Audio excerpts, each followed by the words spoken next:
Good evening, good evening, good evening, very good evening everyone. और Sompal, Rajni Kamboj, Shishodra Dwari, everyone very very good morning.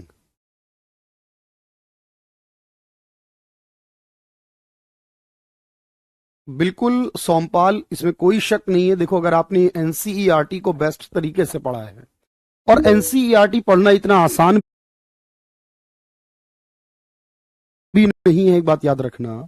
क्योंकि जब हम खुद स्कूल में पढ़ते हैं ना, तो एनसीईआरटी को बहुत लाइटली पढ़ते हैं। ज्यादातर रेफरेंस बुक पढ़ते हैं, और रेफरेंस बुक भी ऐसे पढ़ते हैं कि एग्जाम पास हो जाए। मतलब इतना डिटेल नॉलेज के साथ नहीं कर रहे होते कि एमसीक्यू जब बनेगा, सवाल जब बनेगा, तब उसका आंसर दे, कई बार उसमें फंस जाते हैं। तो देखो, एनसीईआरटी बहुत जरूरी है अगर अच्छी नॉलेज चाहिए। लेकिन एक्चुअल में हम जो आपको पढ़ा रहे होते हैं सर, और इस पढ़ाई के साथ साथ हम आपको जो एनसीईआरटी का जो एक तरीके से समरी है, वो सारी कुछ आपके साथ डिस्कस कर रहे होते हैं, शेयर कर रहे होते हैं।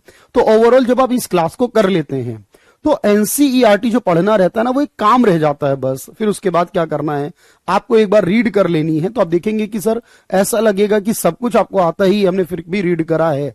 तो कुछ अगर दो चार बातें सीखने को मिलेंगी तो बहुत अच्छी बात है। नो डाउट मैं सभी से ही कहूंगा भाई कि आप सिलेबस को पढ़ें, सारी बातों को समझें, एंड देन उसके बाद एक बार अगर चाहें, क्योंकि कोई बुक परचेज नहीं करनी, आजकल सब कुछ ऑनलाइन है, ऑनलाइन ही एनसीईआरटी की बुक डाउनलोड हो जाती हैं, और आप उसमें एनसीईआरटी की क्लास 9th की बुक, क्लास 10th की बुक, इकोनॉमिक्स के पॉइंट ऑफ व्यू से 11th और 12th की जो एक एक बुक्स हैं, वो अगर थोड़ा सा देख लेंगे ध्यान से, तो बेहतर हो जाएगा, और उससे आपकी चीजें बहुत आसान हो जाएंगी। जरूरी है इन सब चीजों को करना, और वहीं से सारी बातें आती हैं। चलिए, आज की क्लास में हम क्या डिस्कस करने वाले हैं, क्या कुछ करेंगे, लेकिन मैं आपसे एक सवाल करना चाहता हूं।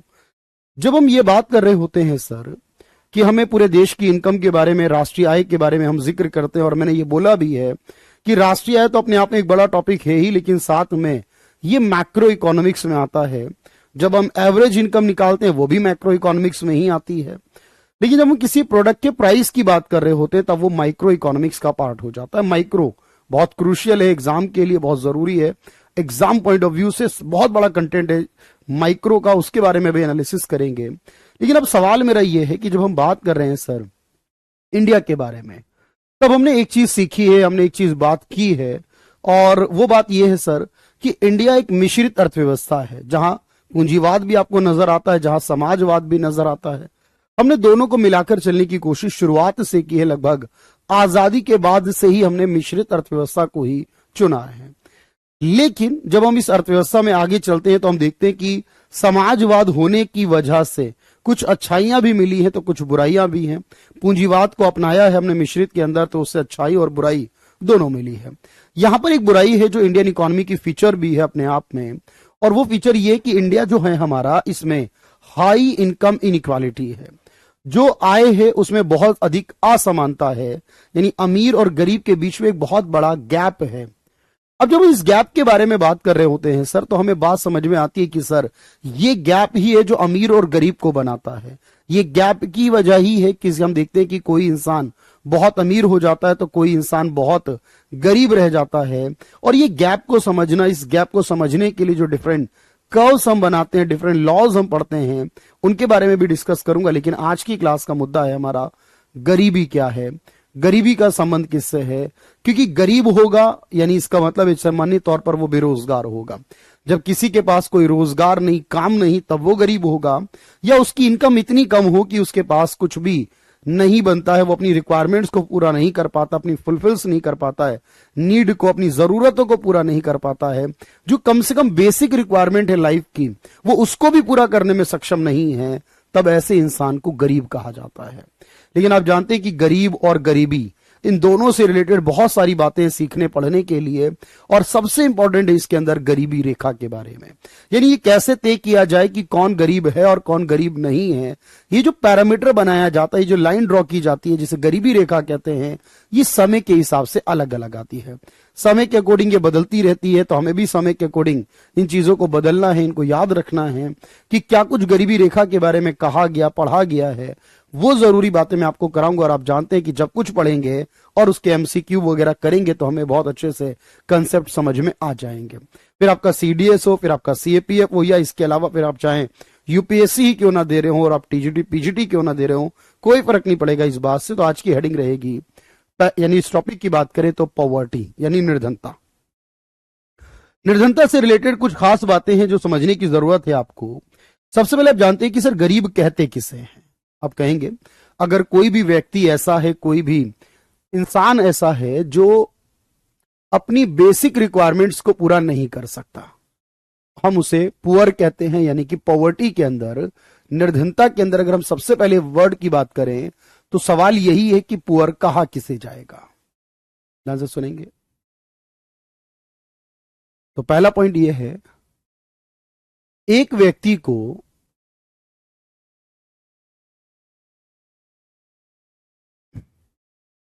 निर्धन माना जाता है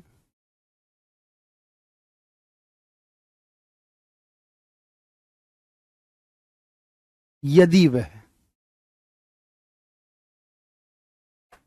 अपने जीवन की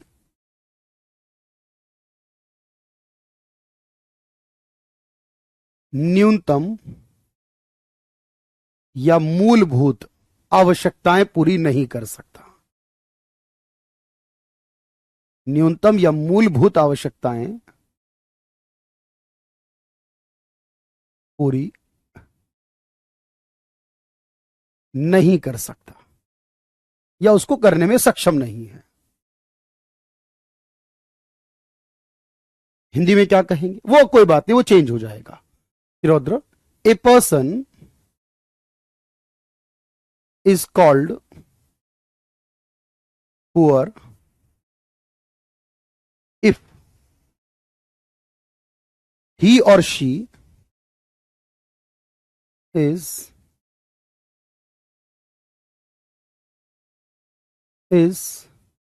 not able to fulfill their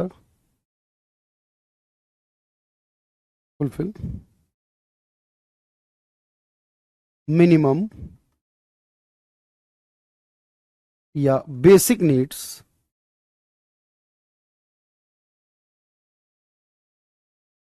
of their life.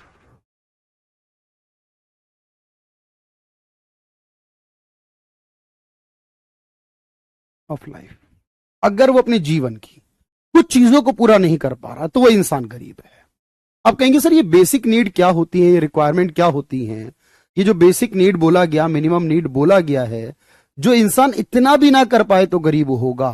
देखो हमारे यहां गरीब के लिए कि वो बहुत कम चीजों का, जीवन का, भोजन की टोकरी जिसे कहते हैं ना, कि बस ये लाइफ की चीजें हैं।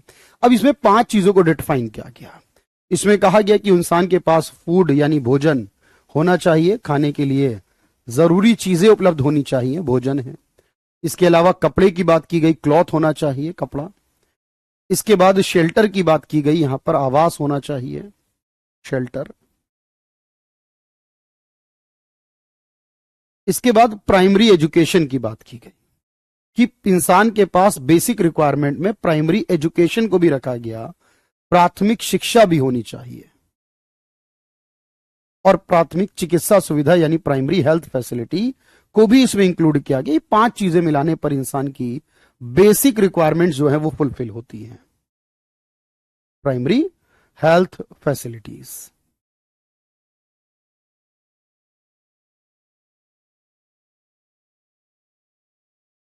प्राथमिक चिकित्सा सुविधा।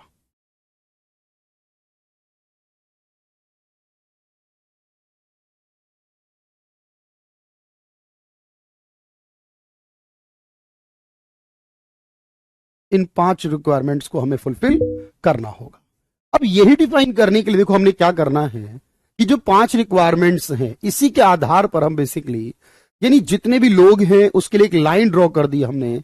ये बेसिक नीड, ये मिनिमम नीड, ये कितने रुपए की होगी, कितनी कैलोरी में होगी, किस तरीके की बात करेगी, ये सारी चीजें अलग हैं। लेकिन वो जो पैरामीटर है जो डिफाइन करेगा इस बात को कि किसी ने ये नीड पूरी करी या नहीं करी, वो कौन सा होगा सर? उस पैरामीटर को बोलते हैं पॉवर्टी लाइन, यानी कि उसी को बोलते हैं निर्धनता रेखा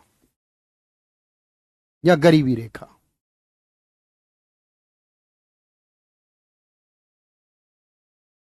यानी निर्धनता रेखा क्या है? A parameter to define a person is poor और नॉट। यानी गरीबी रेखा क्या है अपने आप में? एक मापदंड जो किसी व्यक्ति को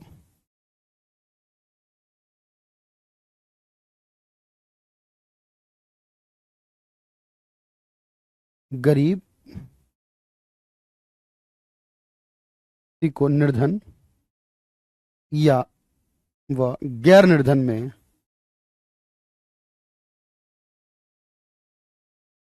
विभाजित करता है कि वो इंसान गरीब होगा या नहीं होगा। इस बात के लिए हमने क्या करना है? एक लाइन ड्रॉ करनी है। अब आप कहेंगे सर एक इंसान गरीब है और एक इंसान गरीब नहीं है, इस बात को तय करने वाला जो पैरामीटर सेट करा हमने, उसी पैरामीटर को हमने गरीबी रेखा कहा है। अब एक बात समझना, हमारे देश में यानी ये पैरामीटर हमें दो तरीके के लोगों से मिलवाता है। एक एपीएल होते हैं, पूरी बात समझना, लिखने का टाइम दूंगा। ऐसे लोग जिन लोगों को आप गरीब नहीं कहते उनको एपीएल कहा गया है, अबव पॉवर्टी लाइन कहा गया है। यानी गरीबी रेखा के ऊपर वाले जो लोग हैं, सामान्य तौर पर ऊपर है। अब आप कहेंगे जो लाइन के ऊपर चल रहा है, हमने एक लाइन ड्रॉ करनी है। ऐसे लोग जो होते हैं जो गरीबी रेखा से ऊपर होते हैं, ये वास्तव में नॉन पुअर्स कैटेगरी होती है। ये वो वर्ग है जिसको आप गैर निर्धन श्रेणी में रखते हैं। ये वो लोग हैं जिनको गैर निर्धन श्रेणी में रखा जाता है। दूसरी ओर वो लोग हैं जिनको बीपीएल कहा जाएगा। फिर जो इस लाइन के नीचे रहेंगे उनको बीपीएल कहेंगे। उनको बिलो पॉवर्टी लाइन कहते हैं, यानी गरीबी रेखा से नीचे कहते हैं।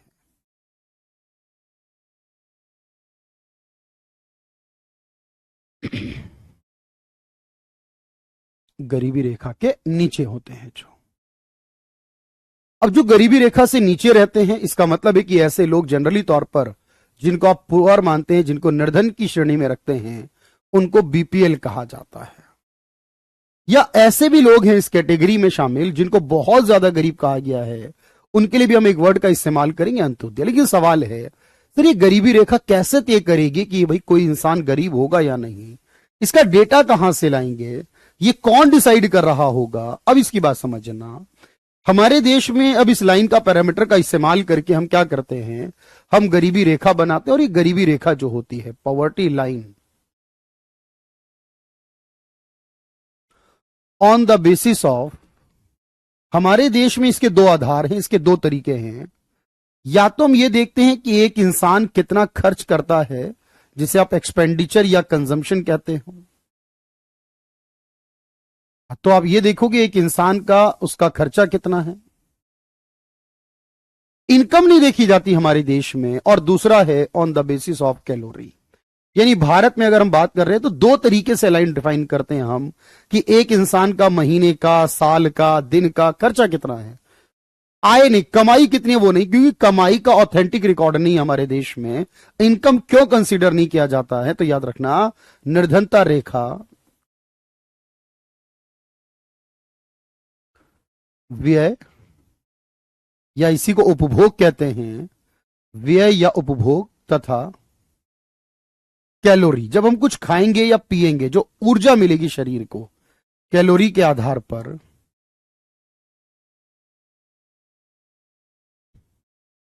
बनाई जाती है। याद रखना, इनकम का कोई तरीका नहीं है, क्योंकि इंडिया में मोस्टली मैंने आपको समझाया और बताया कि अनऑर्गेनाइज सेक्टर में लगभग 80 to 85% पॉपुलेशन वर्क करती है। अब जिस देश में 85% लोग ही ऐसे हो जिनकी इनकम का प्रॉपर रिकॉर्ड ना हो, तो अब ऐसी जगह पर इनकम को बेस नहीं मान सकते, क्योंकि इंडिया में इनकम डेटा जो है वो ज्यादा ऑथेंटिक रियल नहीं होता। इस वजह से देखो यहां पर याद रखना है कि सरकार ने जिन चीजों को माना है, जिन टॉप पॉइंट्स को यहां पर कंसीडर किया गया है, एक बार सभी लोग कमेंट भी कर दे भाई मेरी बात समझ में आ रही हो तो दो चीजों के आधार पर चलेगा। अब यहां पर हम डिफाइन करेंगे और इसी बेस पर याद रखना फिर हम एक लाइन ड्रॉ करेंगे और वो जो लाइन होगी वो डिफाइन करेगी। तो आप कहेंगे सर बेसिकली ये काम कौन करेगा, ये डेटा कौन लेकर आएगा? तो जो पॉवर्टी है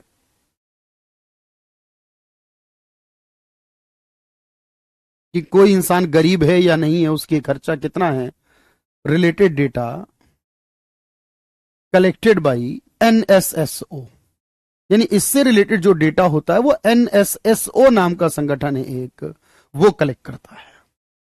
निर्धनता संबंधी आंकड़े जो होते हैं वो उनका संग्रह आंकड़ों का संग्रह करेगा, यानी ये डेटा कलेक्ट करके देगा। और जब हम डेटा कलेक्ट कर लेंगे, उस डेटा का इस्तेमाल करेंगे, तो फिर उसके आधार पर नीति आयोग हमारे देश में जो बना है उसकी जिम्मेदारी है, नीति आयोग की जिम्मेदारी है फिर कि वो बताएगा कहां कितनी गरीबी है। एनएसएसओ क्या है, इसके फुल फॉर्म में आपको बता देता हूं, लेकिन आप पूछेंगे कि सर गरीबी की रिपोर्ट आएगी तो वो कौन लेकर आएगा? जो पॉवर्टी की रिपोर्ट बनाई जाएगी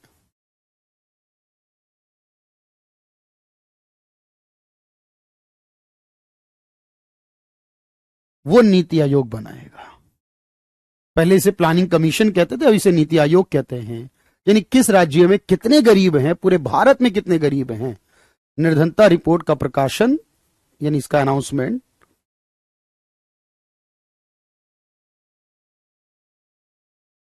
वो नीति आयोग करता है।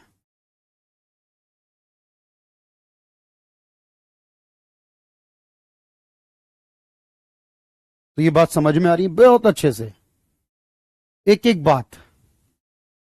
तो एनएसएसओ की फुल फॉर्म लिखना और उसके बाद ये पूरा नोट करना।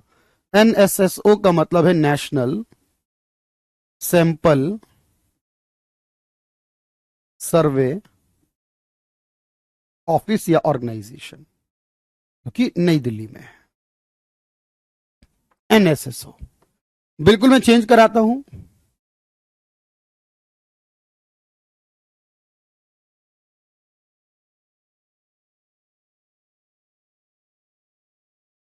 नीति आयोग अच्छा है या 5 ईयर प्लान, वो अलग विषय है, उसके बारे में बताऊंगा। प्रिया कुमारी, क्या कहा आपने?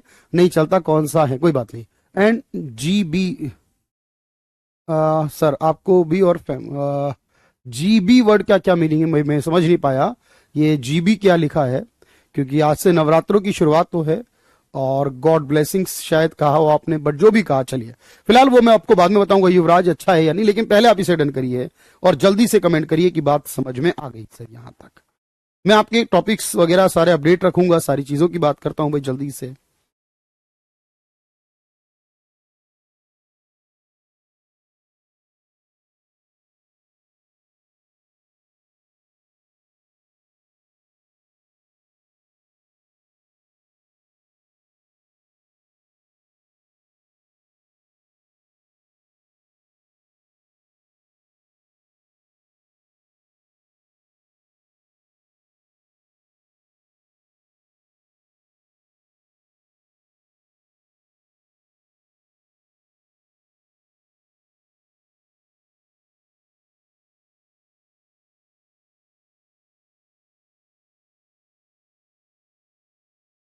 चलिए भाई जल्दी से डन करिए, मैं सब कुछ बताऊंगा। मैं बिल्कुल ठीक है, कोई बात नहीं भाई निशा, अभी थोड़ा सा वेट करते हैं। देखो सब कुछ करेंगे भाई, अब एक बार बस वेट करें। और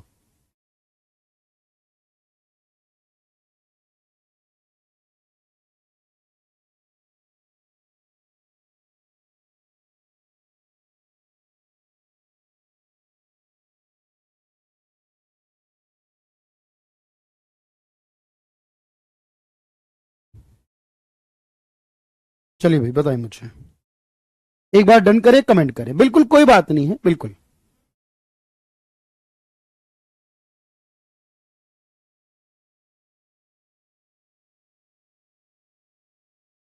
चलिए भाई सभी लोग डन कर रहे हैं यहां तक, अब आगे बढ़ रहे हैं। तो अगला पॉइंट क्या कहता है, अगला पॉइंट देखेंगे भाई।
चलिए भाई, ये वाला भी डन है भाई। बीपीएल के नीचे तो लोग आए हैं।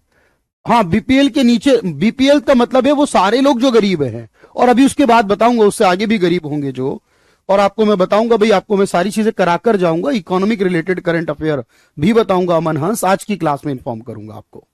तो आपने कहा सर ये सारी इंफॉर्मेशन बहुत काम की है, एग्जाम के लिए है ये। अब आगे देखिएगा तो ये लाइन कैसे ड्रॉ की जाती है। अब देखो अलग अलग अलग अलग समय पर आप देखेंगे कि सर इसकी लाइन्स भी आपको अलग अलग नजर आएंगी। अब अलग अलग समय पर अलग अलग लाइंस का मतलब यह है कि आपको लगभग लगभग सारी याद होनी चाहिए।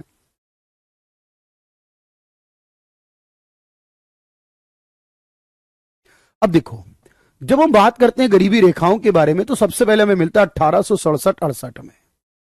जब 1867-68 की बात आती है तब दादा भाई नौरोजी कमेटी आती है। उस समय दादा भाई नौरोजी थे, और दादा भाई नौरोजी ने उस समय जो गरीबी रेखा को डिफाइन किया था, पॉवर्टी लाइन को बताया था, उन्होंने जो पॉवर्टी लाइन बताई थी, गरीबी रेखा बताई थी, उन्होंने कहा था कि अगर कोई भी व्यक्ति एक साल के 16 रुपए से लेकर 35 रुपए के बीच में, 16 टू 35 रुपीज, पूरी बात ध्यान से सुनना, 16 से लेकर 35 रुपए पर एनम, एक साल के व्यक्ति हमेशा एक ही होगा। आप जानते हैं एक साल में अगर गरीबी रेखा जो थी वो 16 रुपए से लेकर 35 रुपए के बीच में होनी चाहिए। यह बात दादा भाई नौरोजी ने कही थी 1867-68 में। कब कही थी? 1867-68 में कही थी।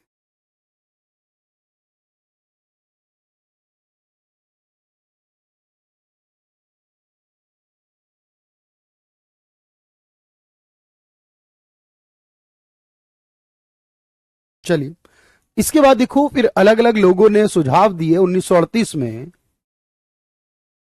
एक नेशनल प्लानिंग कमेटी बनी थी, नेशनल प्लानिंग कमेटी।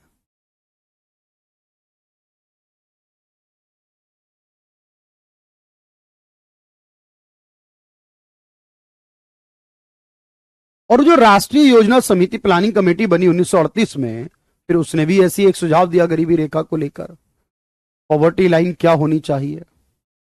उसके समय यानी इस समय तक यह कहा गया 15 से 20 रुपए पर मंथ होनी चाहिए। एक महीने के लिए गरीबी रेखा जो होनी चाहिए 15 रुपए से लेकर 20 रुपए तक पर मंथ होनी चाहिए। क्योंकि आप देखिए वो 1867 है, तब 16 से 35 रुपए एनम की बात थी। 1938 में ऐसा हुआ। 1943 में एक बॉम्बे प्लान बना, जिसे आप हिंदी में भी बॉम्बे प्लान कहते हैं, और यह प्लान इस बात से था कि देश की प्लानिंग से रिलेटेड है। उसने कहा नहीं, गरीबी रेखा जो होनी चाहिए वो 75 रुपीज होनी चाहिए। जो पॉवर्टी लाइन है वो 75 रुपीज की पर एनम में, यानी उस समय के हिसाब से 75 रुपए में आप एक साल में अपनी बेसिक रिक्वायरमेंट एक इंसान पूरा कर सकता है। 75 रुपए पर एनम की बात की गई थी 1943 में। उसके बाद 1962 में प्लानिंग कमीशन एक्सपर्ट कमेटी बनी, और जो प्लानिंग कमीशन एक्सपर्ट कमेटी है उसने कहा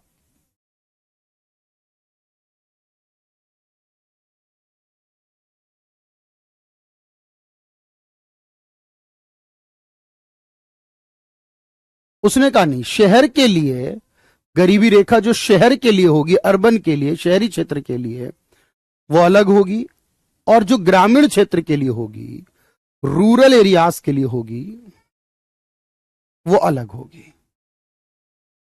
ऑब्वियस है जहां बात पैसे की आएगी वहां शहर में ज्यादा चाहिए होगा। उसके बाद 1971 में एक रथ एंड दांडेकर कमेटी भी बनी।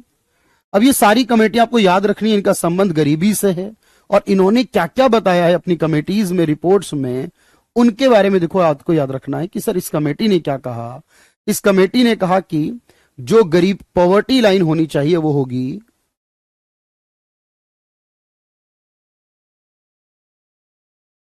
इसने कहा 2250 कैलोरी।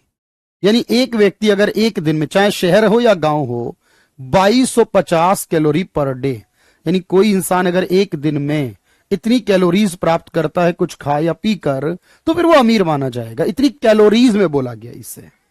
अच्छा, इससे पहले जो रत्न दांडेकर कमेटी ने कहा था शहर के लिए 25 रुपए पर मंथ आया था उस समय, एक महीने के लिए अगर इतना खर्च करता है कोई इंसान, जहां रुपए में बात होगी वो खर्चा समझ लो, और जहां कैलोरी में बात होगी वो आप जानते ही हो कैलोरी है, और गांव के लिए 20 रुपए पर मंथ की बात की गई थी।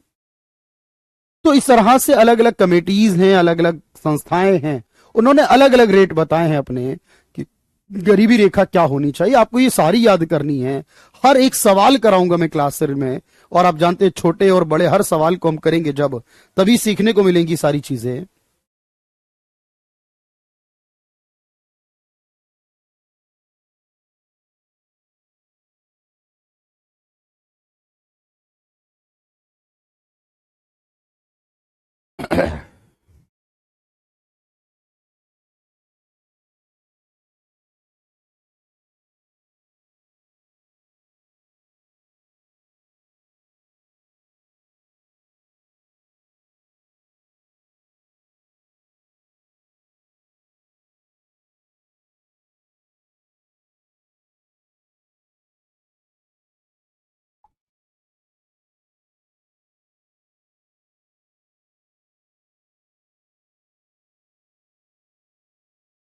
चलिए भाई, कोई बात नहीं भाई, योगेश कुमार राजपूत, बिल्कुल बढ़िया से बात, मैंने एक एक पॉइंट बड़ा क्लियर करके लिखा आपके पास, ताकि कोई समस्या ना हो, इसमें सारी प्रॉब्लम्स आपकी सॉर्ट आउट हो जाए, दूर हो जाए। चलिए भाई, मुझे एक बार यस का कमेंट कर दें।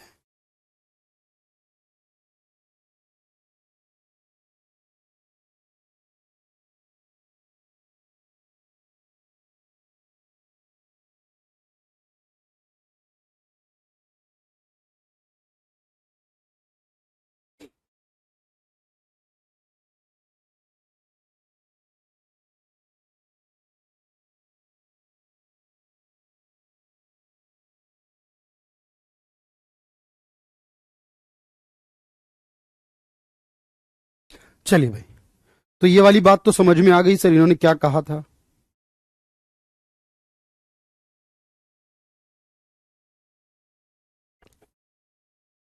पॉइंट क्लियर है। कैलोरीज कहते हैं एनर्जीज, सोर्स ऑफ एनर्जीज, जो है हमारी एनर्जी का मेजरमेंट होता है सर। अच्छा, इसके बाद देखो क्या हुआ, 71 के बाद 1979 में कमेटी बनी, वाई के अलग कमेटी। अब ये हिंदी इंग्लिश में नाम क्योंकि एक ही है इसलिए नहीं लिख रहा हूं मैं, इतना तो आप समझ जाओगे सर ये नाम है इंसान के या किसी संस्था के, वाई के अलग कमेटी। इसने कहा नहीं, शहर के लिए कैलोरी का रूल अलग होना चाहिए, शहरी क्षेत्र में कैलोरीज की रिक्वायरमेंट अलग होंगी, और रूरल में, ग्रामीण क्षेत्र में कैलोरी की रिक्वायरमेंट अलग होंगी। क्योंकि देखो इनका ये कहना था कि गांव और शहर में सुविधाओं का फर्क है, इसलिए जो कैलोरी है वो अलग अलग होगी।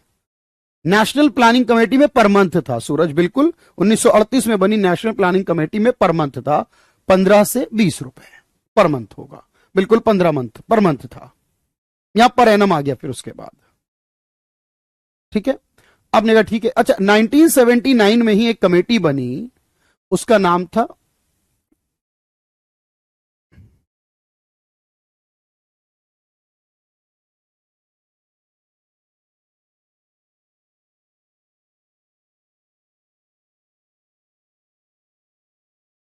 Working group task force, working group task force, इसको भी कार्य दिया गया इस काम का। अब इसने क्या कहा उसको देखते हैं भाई। इसने कहा कि शहर के लिए गरीबी रेखा क्या होनी चाहिए, और रूरल गांव के लिए गरीबी रेखा क्या होनी चाहिए। फिर एक कमेटी बनी 2009 में, सुरेश तेंदुलकर कमेटी।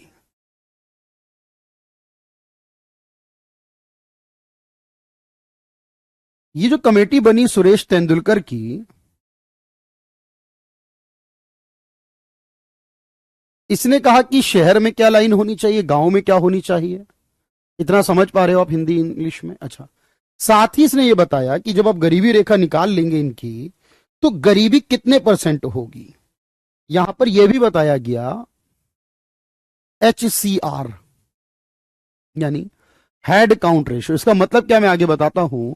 इसका मतलब होता है देश में हमारे कितने परसेंट लोग गरीब हैं, यानी HCR, इसने बताया हमारा जो गरीबी है उसका अनुपात इंडिया में कितना है, यानी इंडिया के अंदर टोटल गरीबी कितनी है पूरे इंडिया में।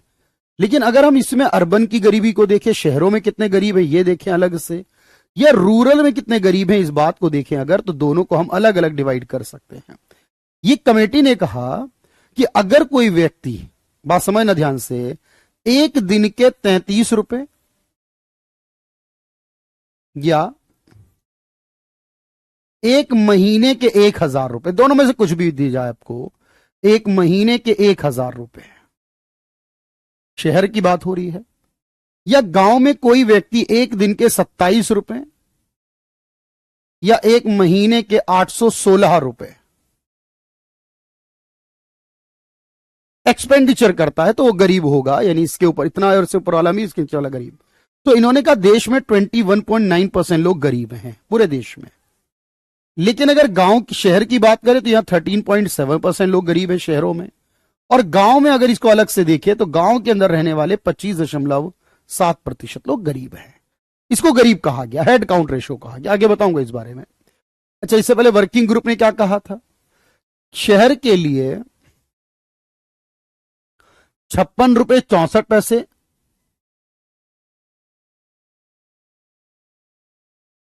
पर मंथ की गरीबी रेखा होगी।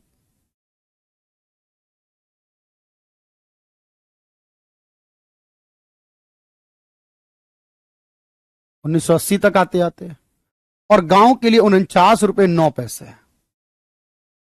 पर मंथ की गरीबी रेखा होगी। वाई के अलग ने कहा था नहीं, शहर में 2100 कैलोरी की बात होगी पर डे, शहर में रहने वाले व्यक्ति को एक दिन में 2100 कैलोरी चाहिए, कैलोरीज हमेशा पर डे में होती हैं, और गांव में रहने वाले व्यक्ति को एक दिन में 2400 कैलोरी चाहिए होती है।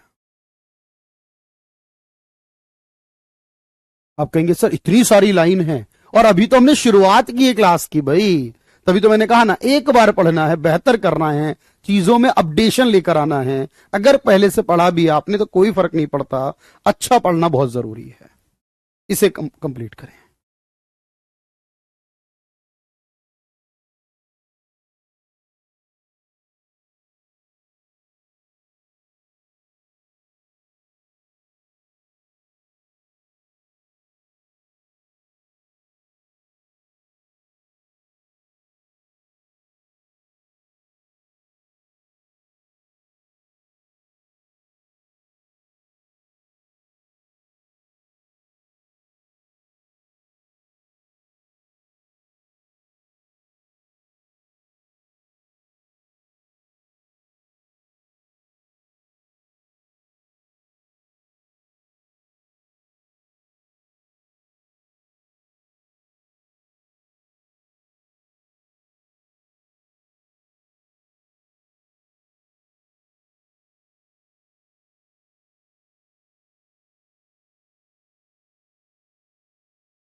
चलिए दोस्त, बहुत अच्छे से बात समझ में आ रही है आपको।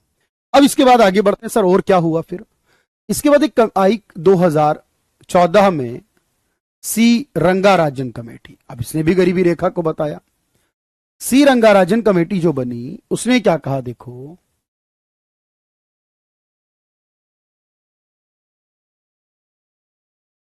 सी रंगाराजन। इसने कहा नहीं, शहर के लिए गरीबी रेखा को बताया, इसने गांव के लिए गरीबी रेखा को बताया। फिर इतना समझ रहे ना, रूरल अर्बन तो समझ पाएंगे, इतना तो बात आप।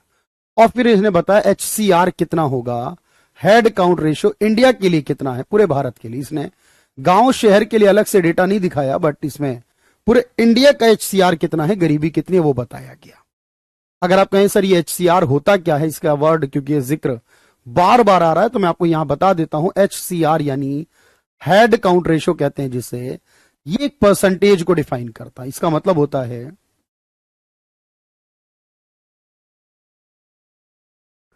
ये कुल जनसंख्या में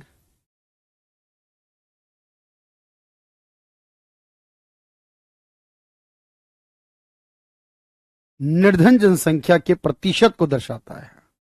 यानी कुल जनसंख्या में कितने प्रतिशत जनसंख्या निर्धन है, निर्धन जनसंख्या के प्रतिशत को दर्शाता है।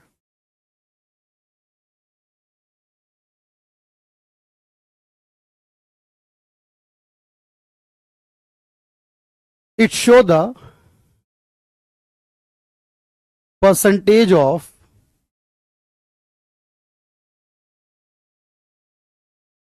पुअर्स इन टोटल पॉपुलेशन, कि कुल जनसंख्या में कितने प्रतिशत, किसी राज्य का निकालो या किसी देश का, कितने प्रतिशत पुअर है। और बेसिक तौर पर इसको कैसे निकालोगे, इसका फॉर्मूला क्या होगा? इसका तरीका यह रहेगा कि जितने भी नंबर हैं, गरीब संख्या है जितनी, नंबर ऑफ पुअर पॉपुलेशन, और डिवाइड बाई में टोटल पॉपुलेशन, ये प्रतिशत के रूप में।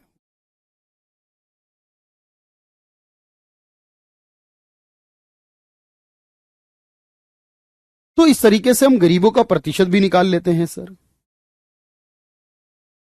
बात क्लियर हो गई? अच्छा, अब यहां पर इन्होंने कहा कि सर इस आधार पर हम अलग अलग गरीबी रेखाएं तो बनाते हैं। फिर इसी तरह से 2009 में भी एक कमेटी आई हुई है। वो कमेटी है PC Saxena committee.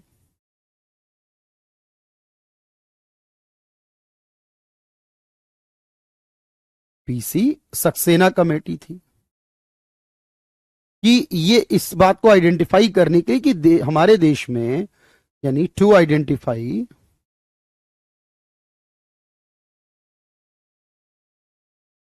Number of BPL families, number of BPL या पुअर फैमिलीज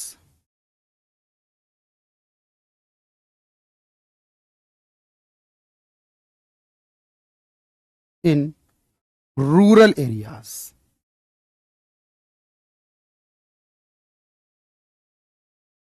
ग्रामीण क्षेत्रों में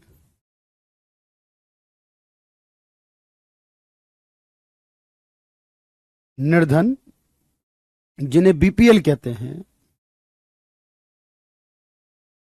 परिवारों की पहचान के लिए।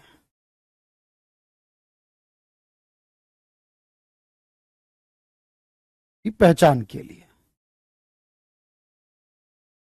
आगे और बताऊंगा, अभी कमेटीज और भी थी। तो आपने कहा ठीक है सर, यहां तक की बात आई समझ। अच्छा, यहां लाइन क्या थी वो रह गई। इन्होंने कहा नहीं, 47 रुपए पर डे शहर में, या 1407 रुपए पर मंथ।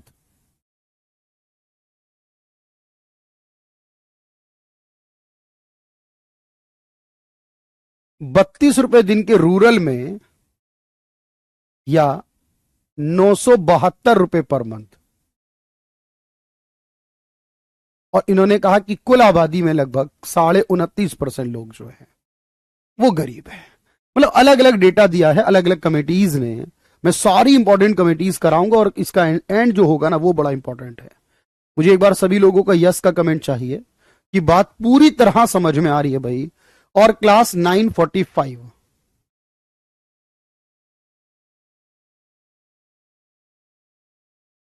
भाई देखो, अगर आप डायरेक्टली एनसीईआरटी पढ़ोगे ना तो कुछ नहीं आने वाला, क्योंकि मैंने कहा ना एनसीईआरटी हमारी क्लास के बाहर थोड़ी जाती है, या हमारी क्लास एनसीईआरटी के बाहर थोड़ी जाएगी। बस ये है कि एनसीईआरटी लैंग्वेज में है, पहले आप कुछ बात सीख लो। अब गरीबी का जो चैप्टर दिया गया है उस एनसीईआरटी में पढ़ डालो। मुझे लगता है कि 1 घंटे में चैप्टर, 1 घंटा भी ज्यादा बोल दिया मैंने, सिर्फ रीड करना होगा, सारे कंसेप्ट आपके ऑलरेडी क्लियर होंगे। ये तरीका है उसे करने का। अब आप इसे नोट करें। अभी और कुछ बताऊंगा मैं, कमेटीज के बारे में सारी बातें करूंगा, कौन सी कमेटी ने क्या बताया है।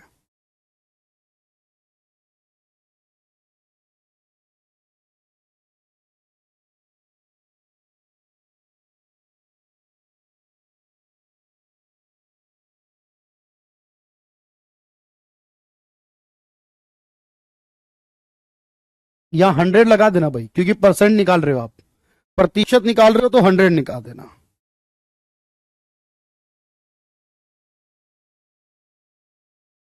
या 100 लगा देना कि इतने प्रतिशत लोग।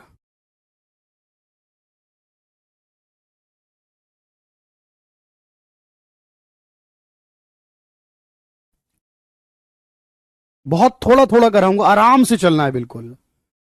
जब भी रिक्वायरमेंट होगी मैं आपको डबल क्लास का भी कहूंगा, कोई दिक्कत नहीं है। कई बार होता ना क्लास ऑफ हो जाती है, तो कई बार डबल भी कर सकते, क्या दिक्कत है उसमें, आराम से पढ़ रहे ना। तो अब ये आपको डन करना है, मैं टाइम दे रहा हूं पूरा।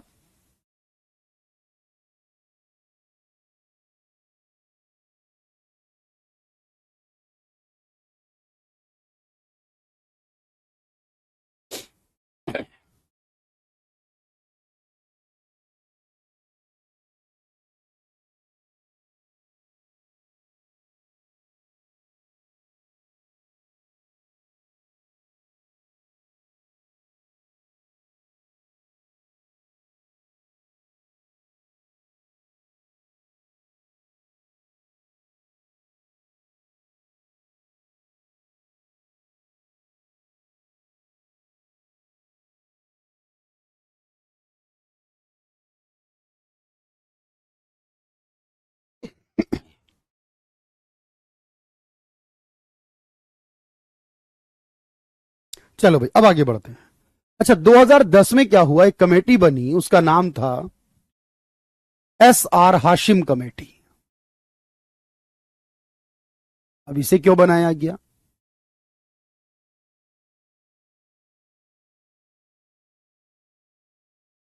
इसने बनाया गया to identify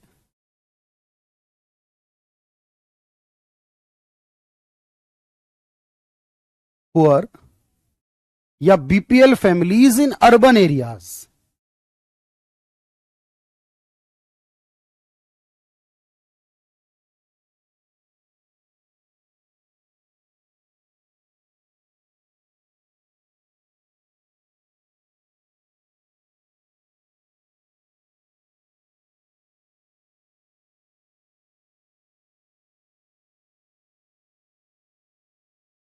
number of poor या BPL family in urban area. अब अर्बन की बात आ गई, शहरी क्षेत्रों में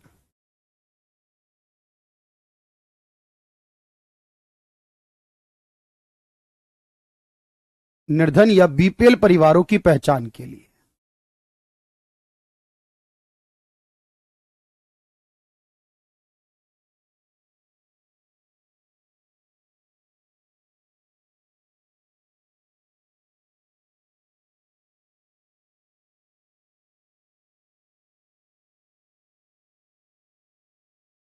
ठीक है भाई, इस पहचान के लिए।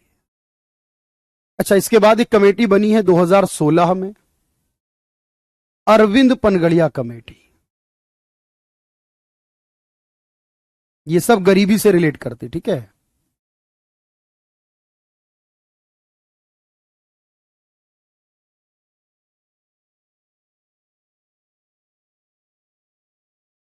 टू सजेस्ट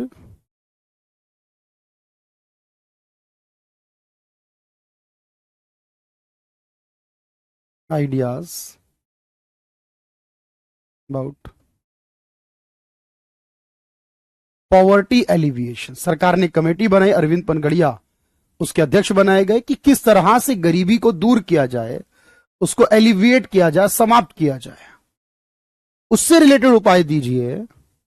निर्धनता उन्मूलन के उपायों का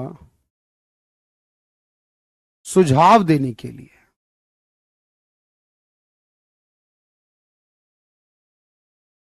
और एक लास्ट कमेटी, और कितनी सारी कमेटियां मैंने करा दी हैं, सबका संबंध गरीबी से है कहीं। एक आखिरी सबसे इंपॉर्टेंट है 1993 में आने वाली डीटी लकड़ा वाला, सबसे इंपॉर्टेंट है ये। इसने कहा था हर राज्य में गरीबी रेखा अलग होनी चाहिए।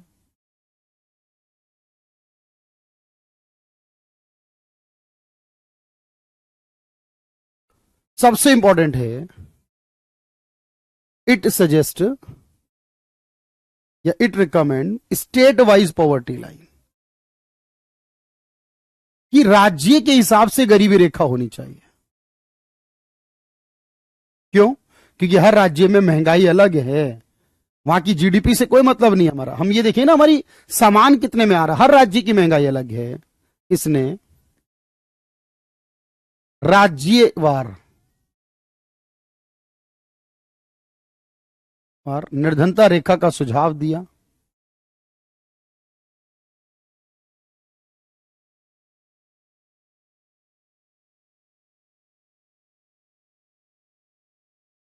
और क्या कहा इसने?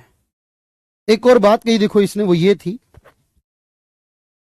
कि जो निर्धनता रेखा है वो राज्यवार तो होनी ही चाहिए अलग अलग, और साथ में ये भी कहा कि इट रिकमेंड टू एडजस्ट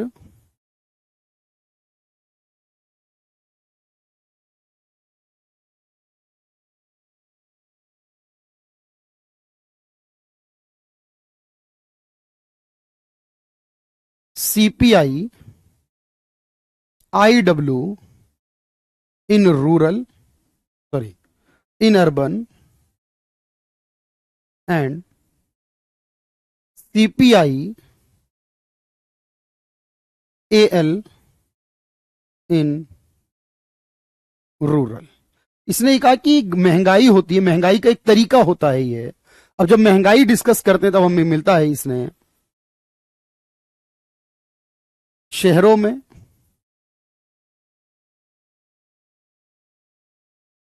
शहरी क्षेत्रों में सीपीआई आईडब्ल्यू व ग्रामीण क्षेत्रों में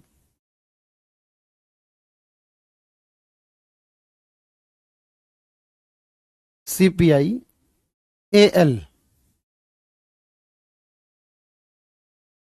मुद्रास्फीति को समायोजित करने का सुझाव दिया। इसने कहा कि महंगाई के साथ जैसे जैसे महंगाई बढ़ती है वैसे वैसे इसको एडजस्ट करना जरूरी है, कि भाई महंगाई बढ़ गई है तो आपकी लाइन बदल जानी चाहिए, और कितनी महंगाई बढ़ गई उतनी आपकी लाइन बदलनी चाहिए। भाई महंगाई के हिसाब से लाइन चलती है। तो इसने कहा to adjust CPI IW in urban and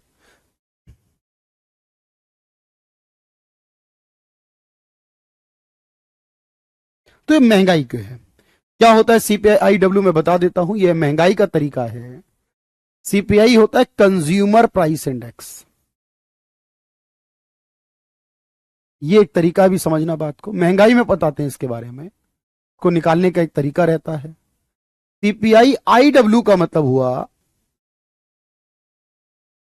industrial worker, क्योंकि शहरों में लोग काम कहां करते हैं, इंडस्ट्री में, का मतलब हुआ इंडस्ट्रियल वर्कर। और सीपीआई एएल का मतलब हुआ एग्रीकल्चर लेबर, कि गांव में लोग कहां करते हैं काम, एग्रीकल्चर में।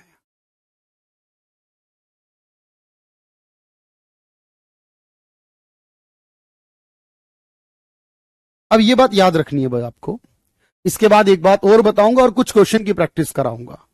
एक बात सभी लोगों का डन भी चाहिए मुझे, और सभी लोगों को कोई बात में परेशानी तो नहीं, क्योंकि कमेंट आज थोड़े से रुक रहे हैं भाई आपके, बट होपफुली कमेंट में जो भी समस्या वो दूर होगी, आपकी बात मुझ तक पहुंच जाएगी और मेरी बात आप तक पहुंच जाएगी। तो पहले आप मुझे कमेंट करें और बताएं कि बात समझ में आ रही है। SR हाशिम कमेटी, सीपीआई का मतलब, बीपीएल की फुल फॉर्म मैंने सबसे पहले कराई थी। करंट में कोई कमेटी, अभी कोई कमेटी नहीं है सर। ऑब्जेक्टिव टाइप पेपर में आता है, बिल्कुल मेरे भाई निशा, ऑब्जेक्टिव टाइप ही आता है पेपर में, सब ऑब्जेक्टिव ही आते हैं। बिल्कुल, कौन सी क्लास का? 9th 10th। इकोनॉमिक्स में तो 9 से पहले कुछ है ही नहीं। 9th 10th 11th 12th 4 class की। तो इन्होंने कहा सीपीआई कहते हैं महंगाई को निकालते हैं, इन्फ्लेशन कैलकुलेट करते हैं इससे, मुद्रास्फीति निकालते हैं। इन्होंने कहा जैसे महंगाई बढ़ जाती है, मतलब कीमतें बढ़ जाती है, तो हमारी गरीबी रेखा भी बदल जानी चाहिए महंगाई के हिसाब से, इस बात को कहा इन्होंने।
चलिए भाई, एक आखिरी बात हो रही, लास्ट बात है। अच्छा, यहां पर याद रखना, वर्ल्ड बैंक की पॉवर्टी लाइन कितनी है? वर्ल्ड बैंक ने क्या सुझाव दिया है?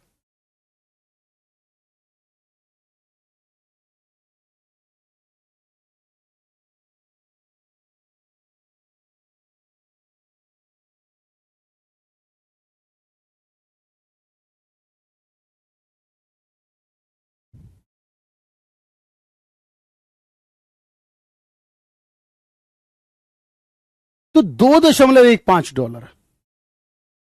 घटना चक्र की बुक किस नाम, घटना चक्र के ही नाम से आज के लिए डन है इतना। 11th 12th भी करनी है, 9th 10th 11th 12th, चार मतलब करने, 9 से शुरू करनी है, 9 से पहले का नहीं करना है।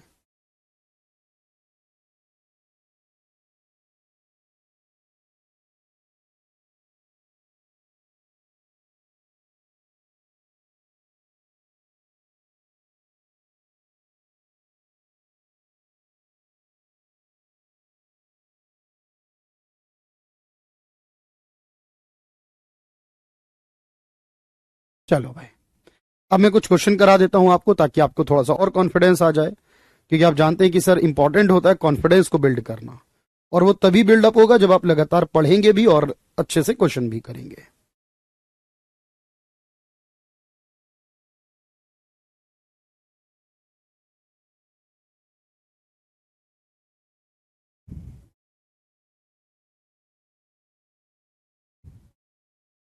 डन है भाई यहां तक?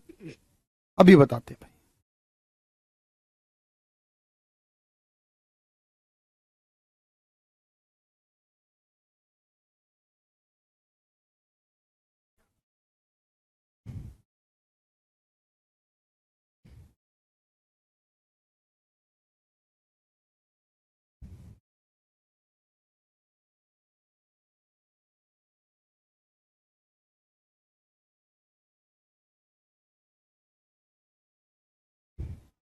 चलिए कुछ क्वेश्चंस करते हैं, और उसके बाद बाकी कल भी करेंगे, आज भी करते हैं।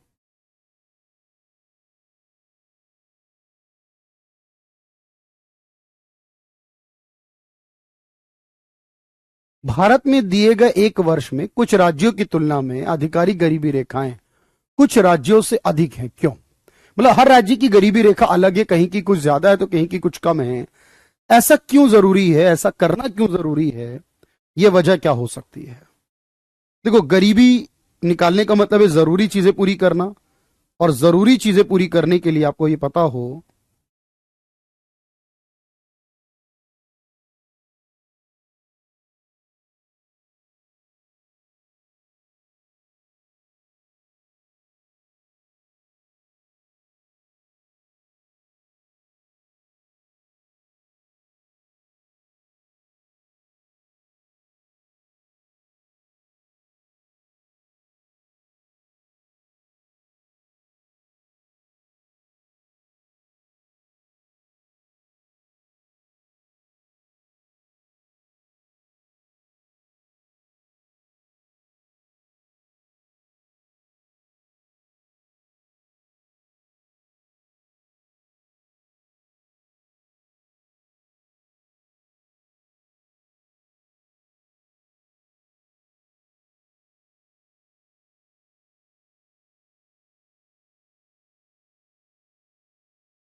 तो आपने कहा सर यहां जो प्राइस लेवल है वो डिफरेंट है।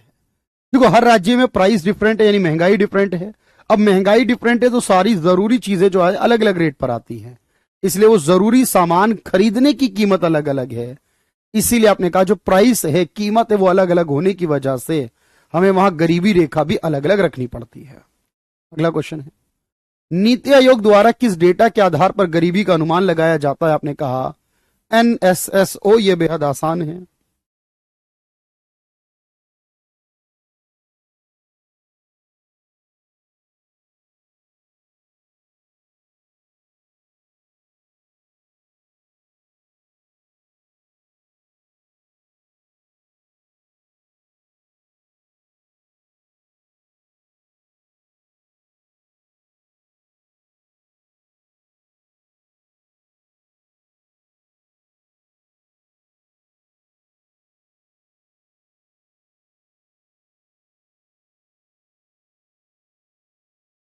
तो आपने कहा, अगला क्वेश्चन देखें, गरीबी रेखा का फैसला किस पे किया जाता है? सेविंग पे, इन्वेस्टमेंट पे, इनकम पे, या कंजम्पशन पर? क्या लगता है आपको?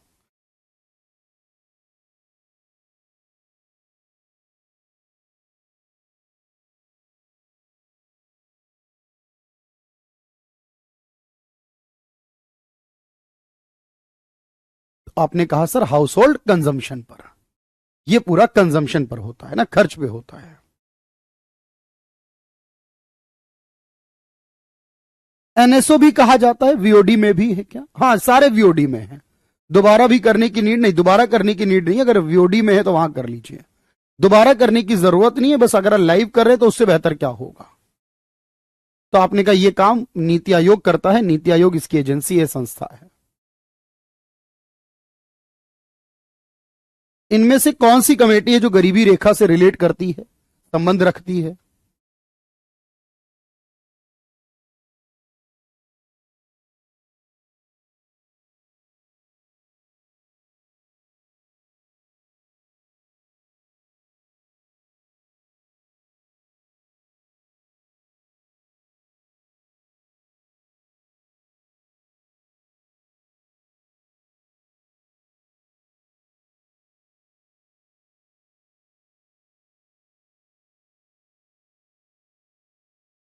चलिए भाई, तो इसमें लकड़ा वाला कमेटी इससे रिलेट करती है। भारत के नगरीय क्षेत्रों में BPL परिवारों की पहचान के लिए कौन सी कमेटी बनी थी? शहर में, नगर में, क्षेत्रों में BPL परिवारों के पहचान के लिए जो कमेटी बनी है स्पेशली, वो कौन सी थी?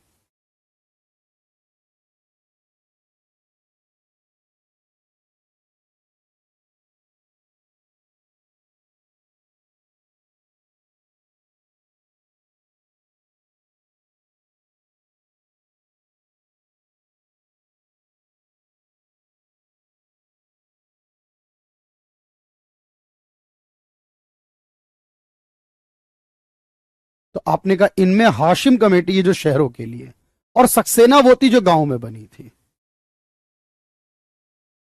भारत में गरीबी रेखा के जो नीचे व्यक्ति रहते हैं, इसका क्या अर्थ होता है?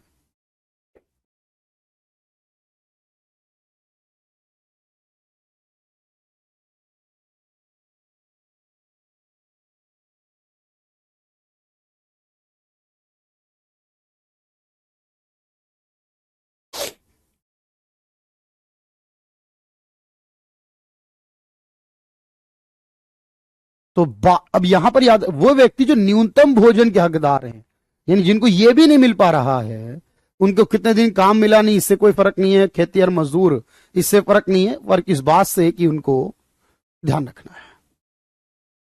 तेंदुलकर समिति ने क्या कहा था गरीबी रेखा के बारे में? तो तेंदुलकर कमेटी जो गरीबी रेखा के विषय में कहती है, वो क्या कहती है?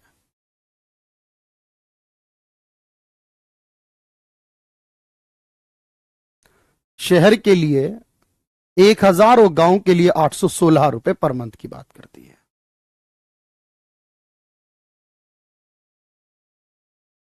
अब अभी एब्सोल्यूट वगैरह पढ़ाया नहीं है, उसको आगे पढ़ाऊंगा।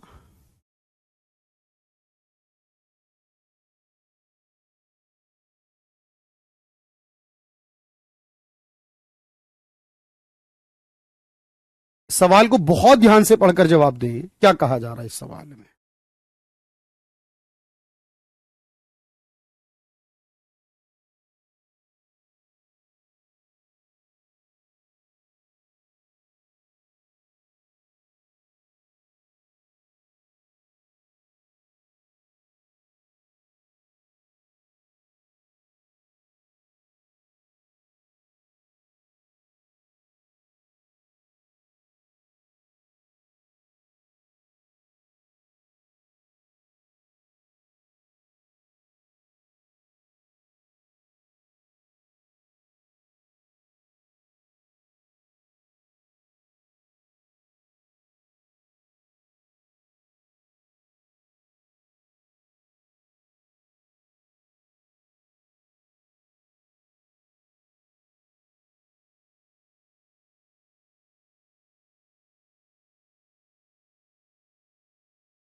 तो आपने कहा जो इनसफिशियंट है अपनी जरूरतों को पूरा करने में। ग्रामीण क्षेत्रों में बीपीएल परिवारों की पहचान के लिए सक्सेना कमेटी बनी थी।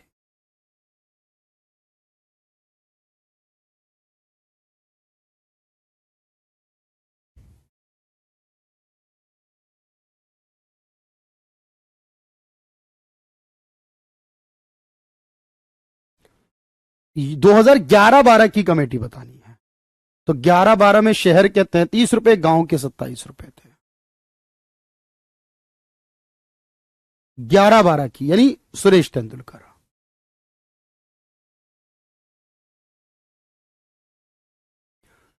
गरीबी के घटक में कौन सा घटक नहीं होगा? गरीबी के जब घटक की बात करें तब इसमें कौन सा घटक नहीं होगा?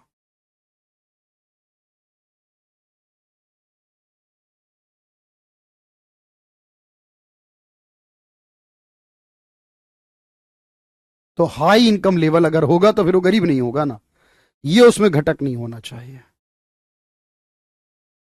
जो कमेटियां बनी उसको काल क्रम में लगाइए। आज का आखिरी सवाल है ये, इनको क्रम में लगा के बताइए, सीक्वेंस वाइज बताइए कौन सी कब आई है।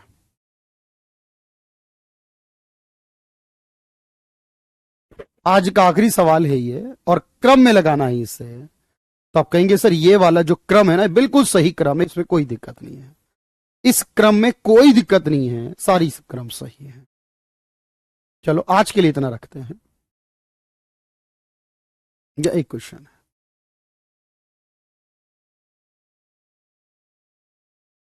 तो कैसा रहा बताइए मुझे। क्वेश्चन नंबर 11 का बी नहीं हो सकता, क्वेश्चन नंबर 11 का बी नहीं हो सकता, पूछ रहे, देखते हैं। देखो ये हो सकता है कि वो जीवित रह सकने के लिए आवश्यक पोषण स्तर हासिल करने में असमर्थ है, लेकिन हमने अब ये जो बताया है उसमें बेसिक नीड को फुलफिल डिफाइन करने को कहा जाता है। रोटी, कपड़ा और मकान को कहा गया है सर। सुरेश तेंदुलकर हुई तो है ना, तेंदुलकर कमेटी हुई तो है भाई। 2012 में जो लिखवाई मैंने वो यही तो है ना, सुरेश तेंदुलकर। देखो ना भाई, 2009 से 2012 तक ये यही कमेटी है। 2009 में सुरेश तेंदुलकर, यही 2012 तक चली है, यही कमेटी है सुरेश तेंदुलकर कमेटी। आज के लिए इतना करते हैं, बहुत लिमिट, बहुत आराम से सुकून से पढ़ रहे हैं हम क्लास। 1 घंटा आराम से गुजर गया, लिख भी लिया, आराम से चल रहे हैं। और कल मैं क्लास लूंगा इस टाइम पर आपकी 6:45 पर, यह टॉपिक पूरा करूंगा। इसमें अभी बहुत कुछ बाकी है बताना, अभी हुआ नहीं है पूरा, कल कराऊंगा। अब इसी टाइम पर क्लास लें, बहुत आराम से कवर करेंगे। Thank you everyone, thank you so much.